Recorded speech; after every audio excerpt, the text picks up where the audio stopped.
یا رسول اللہ تیرے چاہنے والوں کی خیر۔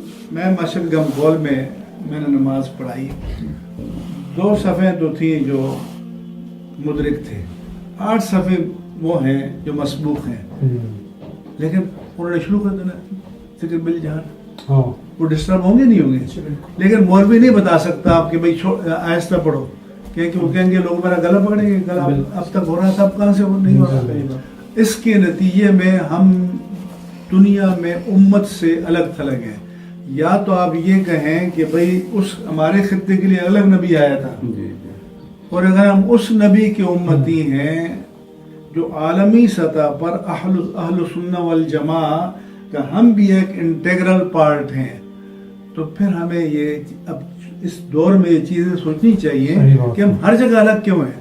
یعنی ہماری مسجد یو کے میں ہے تو الگ ہے، امریکہ میں تو الگ ہے، میں بالٹیمور میں گیا امریکہ میں تو دعوت اسلامی والوں نے کہا ہماری مسجد میں چلے، میں نے کہا چلو، اب میں نے باہر دیکھا والمدینہ المدینہ المدینہ المدینہ، اور میں نے کہا بابا لوگوں اندر بندے کو داخل تو ہونے دو، اس میں مدینہ داخل کر دینا، لیکن باہر سے تمہیں ٹریڈ مارک شروع کر دیا۔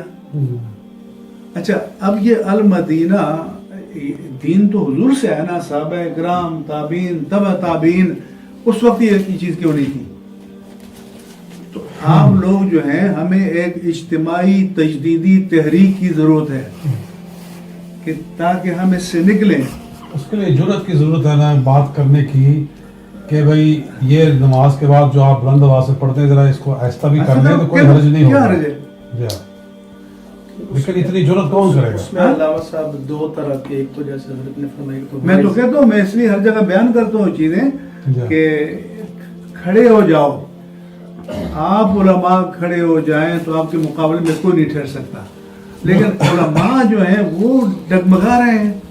میں نے قبلہ بیان کیا تھا کہ یہ جو بہشتی دروازہ، جنتی دروازہ ایک تصور ہم نے بنا لیا ہے عوام نے، کہ وہ سمجھتے ہیں کہ من داخل الباب فقط داخل الجنہ، جی وہ اپنے آپ کو قطعی جنتی سمجھ لیتے ہیں، اور اس کے لیے وہ 2 دن لائن میں کھڑے رہتے ہیں، نہ نماز نہ وضو نہ کچھ، جی اور کیا ہو رہا ہے جی جنت میں جا رہے ہیں بغیر وضو کے۔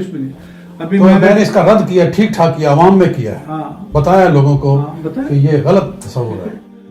یا رسول اللہ تیرے چاہنے والوں کی خیر۔